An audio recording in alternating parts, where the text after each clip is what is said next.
texte de Marx, donc plus d'un texte, au fond c'est même une note en bas de page que je vais donc commenter, ce qui m'arrive rarement, mais cette fois-ci ça vaut la peine, je pense.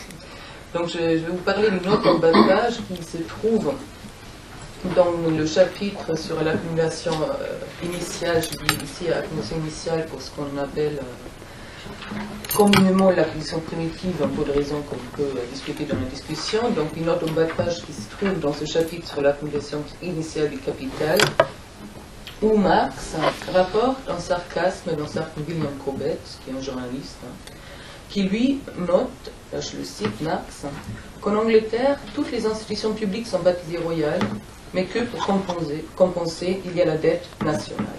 Voilà la citation. Cette note se réfère à un développement au cours duquel Marx analyse, je cite, un des leviers les plus puissants de l'accumulation initiale, qu'il identifie comme étant le système du crédit public. Ils ont dit: la dette d'État, c'est-à-dire l'aliénation de l'État, qu'il soit despotique, constitutionnel ou républicain, marque de son empreinte l'ère capitaliste. La seule partie, la soi-disant richesse nationale, qui soit effectivement détenue globalement par les peuples modernes, est leur dette d'État. Fin de la citation. Je voudrais défendre ici que cette petite phrase et la note qui l'accompagne contiennent sous une forme particulièrement condensée deux propositions théoriques. Une théorie de l'État moderne, que je ne vais pas déployer ici, et deuxièmement une théorie des peuples modernes, constituée sous forme de nations, donc une théorie de la subjectivation politique du collectif proprement moderne. Ce collectif, la nation, est produit du fait qu'on oblige le peuple à assumer une dette qu'il n'a pas contractée. Telle semble du moins être la thèse de Marx que je vais essayer ici d'éclaircir ou de vous présenter. Je pars du principe qu'on connaît en gros le chapitre sur l'accumulation initiale et je vais donc présenter uniquement ici la problématique, la structure globale. Donc à la toute fin de l'analyse du capitalisme, on est à la fin du livre 1, après donc avoir exposé les lois scientifiques qui structurent cette formation sociale, Marx quitte l'immanence de l'économie et en vient à un autre niveau de la réalité, à l'histoire effective et à l'histoire qu'on raconte communément sur cette histoire effective. Donc, ce passage à l'histoire, au double sens du terme, s'impose selon Marx parce que l'immanence économique ne permet pas d'expliquer comment est apparu le système capitaliste lui-même. L'apparition du capitalisme précède le capitalisme, telle est la thèse défendue par Marx au début du chapitre. Je le cite ici un peu longuement, toujours bien d'entendre lire Marx, c'est très drôle. Nous avons vu comment l'argent est transformé en capital, comment avec le capital on fait de la survaleur et à partir de la survaleur davantage de capital. Cependant, l'accumulation des capitales présuppose la survaleur, la production capitaliste, laquelle présuppose à son tour la présence de masse importante de capital et de force de travail entre les mains des producteurs de marchandises. Tout ce mouvement semble donc tourner dans un cercle vicieux dont nous sortons qu'en supposant une accumulation initiale antérieure à l'accumulation capitaliste, une accumulation qui n'est pas le résultat du mode de production capitaliste, mais un point de départ. Fin de la citation. Le point de départ du capitalisme se trouve donc sur un autre plan que celui que la science économique de Marx explore. Par rapport à cette science, et donc par rapport à la logique immanente du capitalisme, il relève de l'événement, et c'est cet événement que Marx appelle l'accumulation initiale. C'est elle qui est à l'origine des deux acteurs sociaux de la formation sociale capitalisme, à savoir le travailleur doublement libre et le capital. Comme l'accumulation initiale doit expliquer l'avènement de ces deux moments, Marx la décline sous deux aspects. Donc, premièrement, accumulation initiale dans ce chapitre signifie production de la force de travail libre. Ce qui est accumulé à ce niveau, ce sont les moyens de production des paysans, c'est-à-dire leurs terres et leurs outils de travail domestique. Le moyen pour accumuler ces moyens de production individuelle est tout simplement la violence.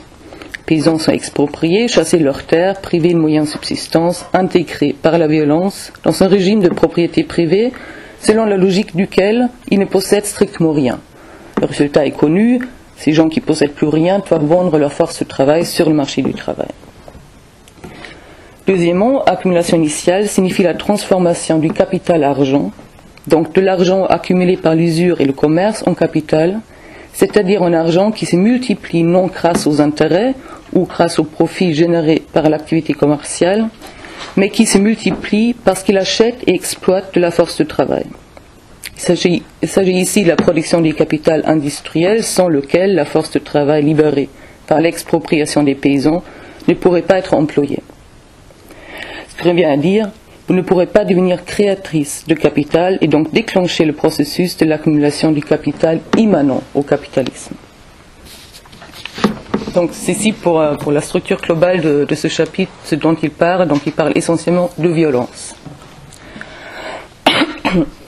Donc après ce résumé, je vais donc venir au rapport entre les termes État moderne, dette moderne et peuple moderne ou nation. Marx, dans ce sous-chapitre, est particulièrement prolixe sur l'État. Il n'en fait pas explicitement la théorie, mais il montre que l'État, au moment de l'accumulation initiale, s'identifie aux intérêts de ceux qui en profitent. Je le cite ici, encore une fois un peu longuement.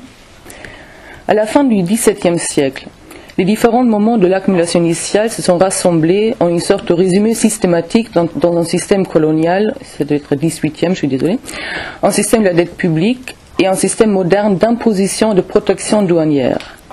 Ces méthodes reposent en partie sur la violence la plus brutale. C'est le cas par exemple du système colonial.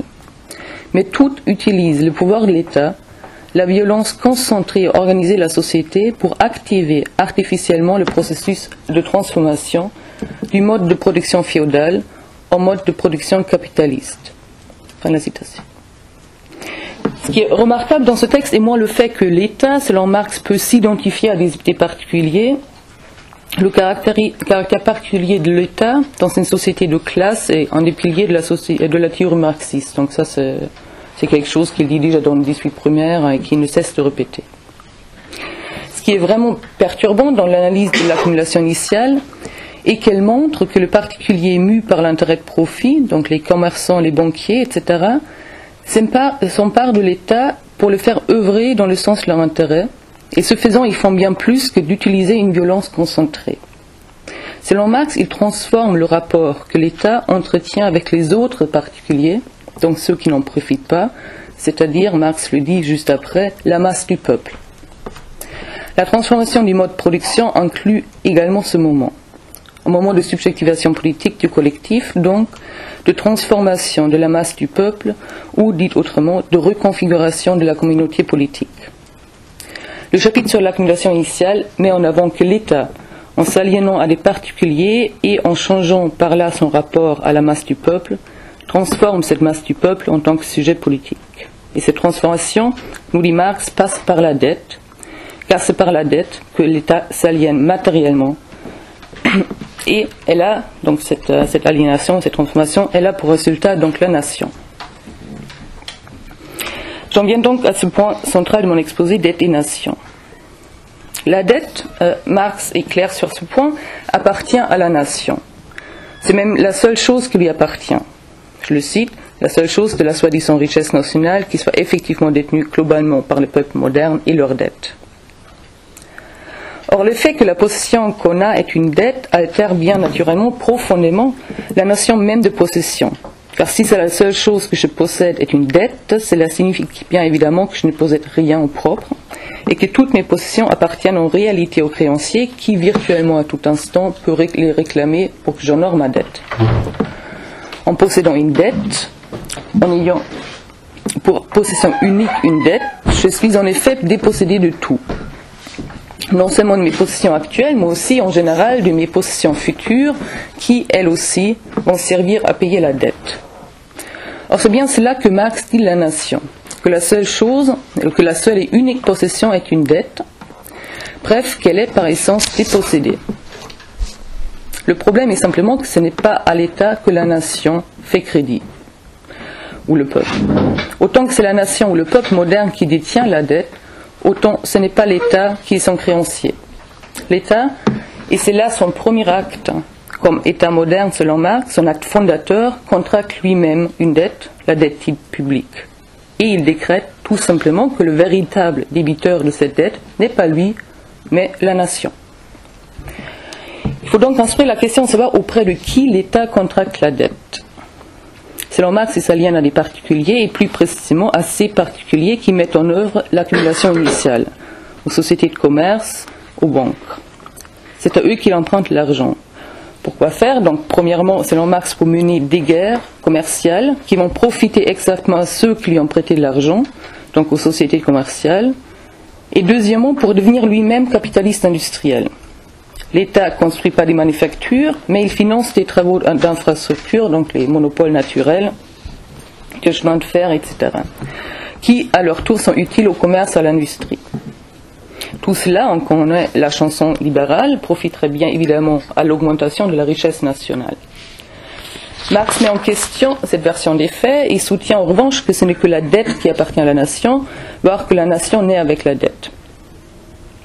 Il faut rappeler ici rapidement le processus de destruction du système féodal qui va avec l'accumulation initiale pour comprendre pourquoi il y a besoin de création d'une entité telle que la nation à partir du moment où il y a dette l'État au sens moderne. Car bien naturellement, les rois féodaux ont toujours contracté des dettes, sans que cela ait entraîné le processus de concentration des particuliers dans une nation collectivement responsable du paiement de la dette. Or, parallèlement au processus d'accumulation initiale qui se joue à l'extérieur de l'État, donc parallèlement à la colonisation, un changement a eu lieu à l'intérieur de l'État, la destruction du système féodal et du coup de l'État féodal et son système juridique, dont une des caractéristiques majeures était la transformation des propriétés domaniales en propriétés privées. Là où l'ancien roi féodal pouvait accorder des fiefs, des titres ou des privilèges pour payer ou garantir sa dette, le nouvel État n'a plus guère de marge de manœuvre. Il peut certes vendre ce qui lui reste en propriété domaniale, mais la privatisation du public est un processus marqué du sceau de la finitude. À un moment donné, l'État ne possédera plus rien, sauf les forces vives de la nation qui paieront ses dettes. Voilà pourquoi le processus de l'accumulation initiale va de pair avec la création de cette entité politique appelée nation, donc de la masse du peuple, qui avant tout ne profite matériellement rien des avancées économiques du capitalisme, mais qui, paradoxalement, est censé se sentir responsable de la dette que l'État a contractée auprès de ceux qui seuls profitent des investissements et agissements de l'État. Voilà donc un sentiment de responsabilité particulièrement absurde, et on se demande bien pourquoi ça a pu arriver, donc pourquoi la nation se charge de cette dette. La première réponse, en équilibre avec la teneur générale du chapitre, et que là, cela est arrivé par la violence et la contrainte. Donc, selon Marx, l'État extirpe l'impôt pour payer sa dette, et ce serait devenu une habitude de le payer. Cette description est certainement vraie, mais peut-être pas assez complexe pour comprendre un processus de subjectivation politique qui, en fin de compte, débouchera quand même sur rien de moins que le sentiment d'appartenance à la même nation. Donc, au risque même d'introduire un excédent de sens dans le texte de Marx, je crois au fond pas, je voudrais soutenir que c'est une chose donc d'être obligé par la violence et une autre chose d'être obligé par une dette. Je vais donc, dans le temps qui me reste, closer sur le champ sémantique qui en allemand est occupé par un seul mot, celui de Schuld et son verbe schulden, là où le français dispose de bien plus de termes et peut nous éclairer. Donc le terme de dette ou culpabilité ou faute pour Schuld et devoir pour Schuld. Je me permets cette spéculation sur la culpabilité, le devoir et la dette, non pour être plus nietzschéenne que Marx, mais parce qu'il me semble lui-même indiquer qu'il y a un lien entre ces termes. De fait, le chapitre sur l'accumulation initiale, censé nous raconter l'histoire réelle de la violence, est adossé à une autre histoire, quant à elle pas réelle du tout, bien qu'elle ait été on ne peut plus effective, à savoir la légende biblique du péché originel. J'indiquais là rapidement les deux moments clés où la rhétorique biblique intervient dans l'histoire que Marx raconte sur l'accumulation initiale. La première occurrence se trouve tout au début du chapitre, où Marx dit que l'accumulation initiale joue dans l'économie politique classique, je le cite, à peu près le même rôle que la chute en théologie. Par là, Marx pose d'emblée que l'histoire que raconte l'économie politique relève du mythe, il dit de la légende. Il nous dit aussi quelle est la fonction de cette légende biblique. Elle sert à expliquer et à justifier dans le même temps pourquoi il y a des gens qui, je le cite, n'ont rien à vendre que leur peau. Bref, pourquoi il y a des gens qui ne possèdent rien et des gens qui possèdent toutes les richesses. La justification de cette configuration des rapports sociaux, avancée par l'économie politique classique, s'appuie sur la culpabilité des pauvres. Ces derniers, à l'origine, étaient des feignants qui ne voulaient pas travailler, qui n'ont pas fait fructifier leur talent, comme dirait le Nouveau Testament. Les riches d'aujourd'hui, au contraire, ont beaucoup travaillé dans le temps, accumulé des fortunes, et donc c'est aujourd'hui bel et bien la faute des pauvres d'être pauvres. On pourrait maintenant s'attendre à ce que Marx lui-même ne fasse que démontrer le caractère mythique de ce récit en lui opposant des faits. Ce serait là un travail critique de sociologue ou d'historien qui croit en la positivité des faits, et au début du chapitre, il semble bien que Marx s'attelle à ce genre de tâches. Or, il n'en est rien car Marx raconte une partie de sa contre-histoire en employant lui-même un vocabulaire biblique. Et c'est là que j'en viens au deuxième exemple du discours public dans le chapitre sur l'accumulation initiale, à savoir le mot « genèse », en allemand le mot « Genesis », c'est le terme qu'il emploie. La traduction française ne peut pas ne pas être trompeuse sur ce terme. Genèse est la traduction correcte, mais en français, Genèse est un terme banal, alors que le terme allemand Genesis désigne exclusivement le premier livre de la Bible. Si l'allemand veut parler du procès historique, il dit Genèse et pas Genesis. Marx le sait. Et à 2 reprises, dans les titres des sous-chapitres 4 et 6, il emploie les termes bibliques pour désigner le processus qu'il va décrire, donc soit la genèse du fermier capitaliste et la genèse du capitaliste industriel. Il y a donc 2 personnages clés du récit de Marx qui sont inscrits dans le régime rhétorique propre à la légende biblique. Toute la question maintenant est de savoir pourquoi Marx fait ça. Pourquoi ne se contente-t-il pas d'opposer l'histoire réelle de l'accumulation capitaliste, donc l'histoire de la violence, au récit mythique du bon travailleur devenu richissime? Je dis tout à l'heure que la fonction du récit biblique ne consiste pas seulement dans l'explication qu'il fournit d'un état de fait, mais aussi et surtout dans la justification de cet état. Ces moments justificatifs pour le récit biblique passent par une invocation de la culpabilité de ceux qui sont concernés par l'état de fait en question, ceux eux-mêmes qui l'ont provoqué. Donc si mon hypothèse est juste, c'est-à-dire si Marx emploie à bon escient le terme de genèse au sens biblique, il faudrait que le récit qu'il nous présente contienne premièrement une histoire sur la culpabilité qui, deuxièmement, sert de justification à un état de fait. Il me semble en effet que c'est exactement ce que Marx il fait. Quelles sont donc les 2 histoires sur la culpabilité qu'il nous raconte? Bon, d'une part, il s'agit de l'histoire de la violence extrême qui a régné au début du capitalisme. D'autre part, de l'histoire de la dette comme possession de la nation. La première culpabilité est objective, mais elle est déniée. Je cite Marx, avec le développement de la production capitaliste pendant la période manufacturière, l'opinion publique européenne avait perdu ce qui lui restait de pudeur et de conscience. Les nations se firent cyniquement une gloire de toute infamie pourvu qu'elle permit l'accumulation du capital. La deuxième culpabilité, c'est-à-dire la dette, est objectivement absurde.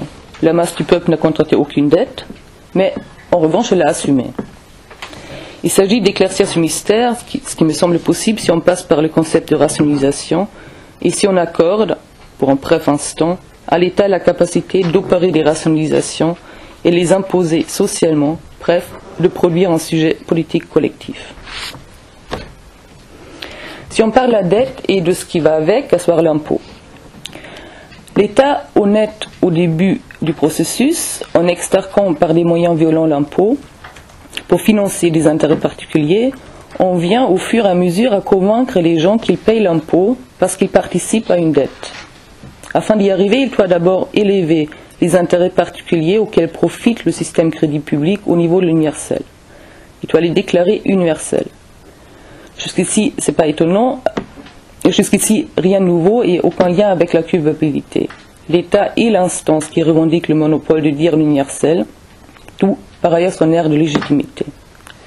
Or, ce qui se passe dans le cadre qui nous occupe ici est quelque chose de plus. La transformation de l'intérêt particulier en intérêt universel va de pair avec l'instauration de la dette nationale. D'une part, on trouve donc la rationalisation d'un intérêt particulier objectivement coupable, donc la violence, ou une violence qui sert à un intérêt particulier. Cette violence-là est dite juste du fait de la supériorité des nations chrétiennes et blanches. Ce n'est plus de la violence, c'est du progrès de la civilisation. C'est la première rationalisation qui opère. D'autre part, on trouve l'inclusion de la masse du peuple dans cet intérêt. Il s'agirait en effet pas de l'intérêt des particuliers, mais de l'intérêt de la nation elle-même. Entre les deux termes, on a la dette qui fait jonction entre ces deux moments. Donc le terme de rationalisation, tel que je l'emploie ici, dans son sens psychanalytique, désigne, donc je vais rappeler ça rapidement, un procédé par lequel un sujet cherche à donner une explication cohérente du point de vue logique ou acceptable d'un point de vue moral à une attitude, une action, une idée ou un sentiment. Elle fait donc disparaître, dans le cas qui nous concerne, au moins une chose, à savoir les actions moralement inacceptables, donc la violence pour le profit particulier, qui, donc ces actions, sont transformées en actions moralement légitimes, en ce qu'elles sont dites œuvrer en faveur de la richesse de la nation ou du progrès. Il n'est pas très difficile de comprendre maintenant pourquoi ceux qui exercent la violence, l'exploitation, la colonisation sont avides de croire en cette rationalisation et de s'y reconnaître. Le miracle consiste dans le fait que la masse du peuple y croit, alors qu'elle n'est justement pas coupable, mais elle est plutôt victime. Je voudrais émettre l'hypothèse que la raison pour laquelle la masse du peuple partage la croyance dans les rationalisations opérées par l'État réside dans le fait que ce même État a réussi, du fait d'un processus matériel, donc l'impôt, à inclure la masse du peuple dans la logique de la culpabilité. En interpellant la masse du peuple comme sujet en dette, en levant l'impôt pour payer la dette, la culpabilité particulière des expropriateurs a été transformée en culpabilité collective et la cohésion sociale, le sentiment national, serait donc à un niveau bien peu conscient, médiatisé par ce sentiment commun de culpabilité. Sentiment de culpabilité que l'État, dans le même temps, fait disparaître de par ses rationalisations des actions particulières dont la nation est censée se déclarer solidaire en payant la dette, de telle sorte que le seul moyen pour échapper à cette culpabilité adoptée ou infligée consiste précisément dans l'adhésion aux représentations produites par l'État. Ce qui distinguerait donc les peuples modernes des anciens sujets du roi serait le fait qu'ils s'identifient à ce qu'on pourrait appeler avec Durkheim la pensée de l'État, alors que, toujours selon Durkheim, les communautés politiques avant la naissance de l'État-nation moderne tenaient leur cohésion des sentiments et habitudes partagées qui certes étaient des pensées déjà à l'époque, mais l'État il pensait ailleurs et il pensait autre chose. L'instauration de la nation à travers la dette aurait donc été, si on me permet un pastiche de Habermas, un processus de rationalisation du monde vécu ou une démocratisation de la pensée de l'État. Désormais, la cohésion sociale exige que la masse du peuple pense avec l'État, de la même manière que l'État. Bref, l'État bourgeois moderne, tel que Marx nous le présente, ne peut pas servir les intérêts particuliers qu'il défend objectivement sans obliger la masse du peuple à s'identifier à sa culpabilité et par suite à ses rationalisations, sans donc devenir un État producteur d'une logique commune.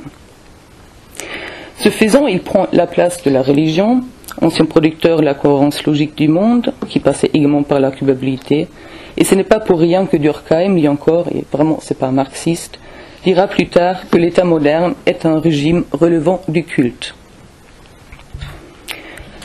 Donc pour finir, je voudrais revenir à la question de savoir ce que le récit marxien sur la Genèse justifie. Parce que ça devrait comme aussi être un régime de justification. Donc pourquoi Marx il s'inscrit dans ce régime? Il me semble en effet que ce récit n'explique pas seulement, mais justifie la validité quasi universelle des représentations produites par l'État. Non que Marx les justifie selon un régime de vérité, mais il justifie la masse du peuple qui y croit, alors que ce sont justement ces rationalisations-là qui l'oppriment. Ce n'est pas la bêtise du peuple qui est à l'origine de sa croyance, mais une méconnaissance nécessaire de ce qui est représenté. Méconnaissance nécessaire qui prend son origine dans un processus de subjectivation consistant à inspirer un sentiment de culpabilité à cette masse du peuple. Or, si cette croyance, dans la logique, est subjectivement justifiée par un sentiment de culpabilité et donc objectivement mise en pratique pour échapper à ce sentiment, il est évident qu'un simple récit de l'histoire réelle ne peut rien y changer. Marx sait, comme par ailleurs il le sait dans le chapitre sur le caractère fétiche, que la révélation du secret ne change rien à l'effectivité de ce qui est tenu sous secret. Comme dirait Freud plus tard, l'acceptation intellectuelle ne lève pas le refoulement. La critique qui passe par les prétendus faits historiques réels trouve ses limites, et Marx met ça en place dans ce chapitre, et il trouve donc ses limites aux mobiles affectives de la méconnaissance. En parlant de la dette, Marx a reconnu que la masse du peuple est subjectivée par une force, que Kant aurait appelé une grandeur négative, qui compte au moins autant que son expérience quotidienne au travail, à savoir le sentiment coupable, et la culpabilité est une chaîne qu'on déteste particulièrement d'abandonner, donc le sentiment coupable d'appartenance à une nation. L'internationalisme trouverait peut-être ici sa tâche la plus difficile à accomplir, une tâche de désidentification du peuple avec la nation et de sa dette. C'est comme s'il fallait passer par une deuxième dépossession, celle qui dépossède de la dette, pour parachever la dépossession du peuple en ajoutant à l'absence objective de propriété qui le caractérise un désengagement de la dette. Cet acte politique qui reviendra à une scission au sein de la nation, répétant enfin la scission originaire du peuple accomplie par l'accumulation initiale, consisterait donc d'abord en refus du lien social que crée la culpabilité et partant en une création d'autres liens fondés sur d'autres biens communs. Ces liens dont Marx espérait qui se formeraient à travers la division du travail et la socialisation du travail qui étaient censés en découler. Voilà, je vous remercie. Je vais passer mes 28 minutes, je pense.